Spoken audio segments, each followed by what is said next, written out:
Good morning. It's another Tuesday here, and you know what that means. Tech Tuesday here at Delta Media Group. So we're going to go into the DeltaNet and give you some insight into its finest of features. And this week, we'll be going over CloudDelta and how you can use it and what it means and what it is. But first, I just wanted to let you know that we seriously considered running Christmas music for the intro today. I mean, there was actually some real debate going on here about it. So what it came down to is it's not Thanksgiving yet, and I've always been a anti-Christmas before Thanksgiving kind of guy, but who knows?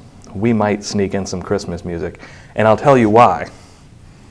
That right there, that's why. 46 days left. Okay, so moving right along, we'll go into the DeltaNet and show you what CloudDelta looks like. So here we are. Now I'm on my overviews page, but we'll go to our welcome page as always. So this is where you start off when you log in, assuming that you don't have the agent dashboard system. But in order to get to CloudDelta, you go over to your resources and down to CloudDelta. Now keep in mind this system isn't available to everybody. It's just available to agents under the umbrella of companies that have the CloudDelta system. So not everybody has it. And also, how it works is primarily determined by the company. So an administrator goes in and they decide what folders agents will have access to, if any, whether they can just read from folders or whether they can read and write to folders. So it all depends on how the company is set up, but I'll just give you an overview. So what CloudDelta is just a cloud file storage system. And the idea is anywhere from any computer, if you can log into the DeltaNet, you'll have access to the files in CloudDelta. So from a company standpoint, they can make a folder and they can fill that folder up with whatever information they want that they want the agents to have access to, and then they can grant access to that folder to all of their agents or just some of their agents or just other administrators. So they have the power to control how that works. So for example, if I go in here and pick directory 1, so we have a bunch of stuff, mostly pictures in here. And this is just a read-only folder for agents. So I'm logged in as an agent account and I can see everything in here, but I can't delete anything and I can't add anything. So if we go here, I have no idea what half these things are. So chrysanthemum sounds safe. Let's see what that looks like. I double click on it, it downloads it, and when we open it up, a flower. And that works the same for most of these. If we were to open up one of these PDFs, depending on the browser you use, it'll open up in a new window. So we'll get out of there. But long story short, that's all there is to it. For a file that you just have read access to, you just go into the folder, you double click on whatever you want, and you can see that file. It can have subfolders in here, so if we double click there, and here's all the contents of that subfolder, you can double click on that one, and there you go. And we can also change this over to list view, just in case you don't like the thumbnail view. And you can also search for individual files by just typing in a file name here, and it should bring back everything with a matching file name.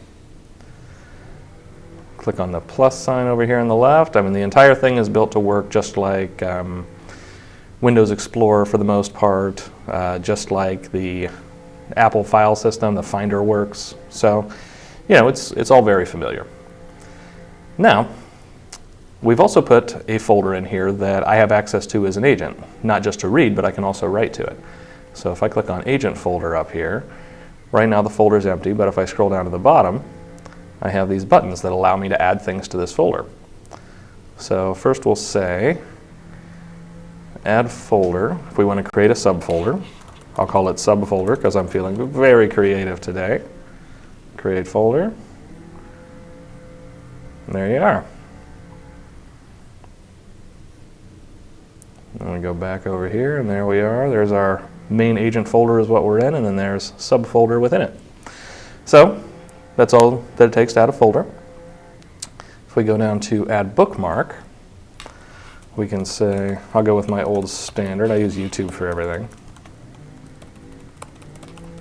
We just enter a title for what we want our bookmark to be, and the address of the bookmark. Keep in mind this doesn't have to be just youtube.com or facebook.com. This could be a bookmark to your specific Facebook page even if you wanted, or if you found a page of rules and regulations that you visit a lot, something like that, you could put a bookmark in the Delta or in the CloudDelta for it, so that you can go back in here and you can grab the bookmark from here no matter what machine you're using.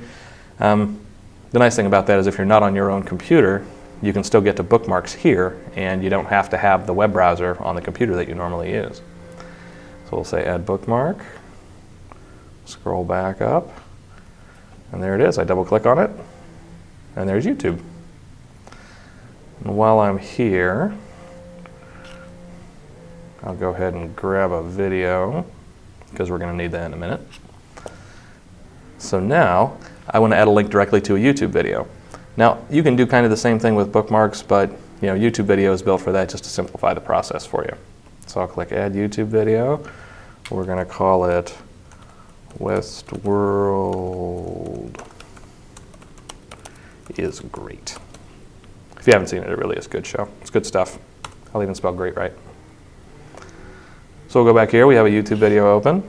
I'm just going to copy the URL of this video, paste it right here, add YouTube video, and scroll back up, and there it is. And it has that YouTube icon on it, so if people see it, they know that it's a YouTube video. Double click on it, and it opens it embedded right here within the DeltaNet, so we can watch the video right here. Play, pause, even some controls. So we'll close it, maybe. Yeah, there we go. So there we are. Now, the last thing we can do, and kind of the main purpose for this, putting in links is a handy extra feature, but mainly this is about file storage. So if you have PDFs of documents that you use a lot, or what your company will often do is if they have this system, they will add a bunch of PDFs of the documents that you're going to frequently need, and there'll be a folder for those, so you can go in here no matter where you are and you'll be able to pull out any documents that you need. You can do the same thing if you have your own documents and you have a folder that you have access to like this. So we can say add files. There we go. Now we can either drag files here from our Finder or Windows Explorer or our desktop, however we want, or we can click this Add Files button and we can grab them with the interface that pops up. So I'll go ahead and open the Finder up, and here's our chrysanthemum picture we just got. We'll drag that over here, drop it, puts it right there in the window, start upload. It's all done, and there it is. And if I were to double click on it, it would download it again. And I could keep uploading and downloading the same file over and over again if I wanted to. I don't see why I would, but I could. So that's all there is to it. You can add images, you can add PDF files, you can add PowerPoints like slideshow presentations, and a variety of different files that you can all put in here and keep stored in here, and then anyone with access to the folder you store it in will have access to that file. So for example, if this file is accessible to all agents, or this folder is accessible to all agents, which is what I made it, the agent folder, then not only can you add and remove files from here, but any other agent can add and remove files. So you want to keep that in mind. If you put a file in here to store, if this is accessible and actually writable to everybody, then anybody could go in and remove those files too. The way the system is set up, the company can actually grant individual access to users also. So they could even give private folders to each one of their agents if they have the storage for that. They want to set it up that way. So that is the way the system is built. Now, kind of a short one today. That's all there really is to it as far as CloudDelta goes. So I'll drop back out of the DeltaNet here. You can look at my webpage because it's nice. And that's pretty much all there is to it. So as always, if you have any questions about CloudDelta or anything else, feel free to throw a comment on our videos, either on Facebook or YouTube. Any other questions, concerns, interests? Want to talk about holidays upcoming, Christmas, Thanksgiving? We can always chat. Give us a call or send us an email at support@deltagroup.com. As always, it's been a pleasure. I'd say good seeing you, but I can't see you. So I'll be back next week and you can view us again there. Thanks a lot.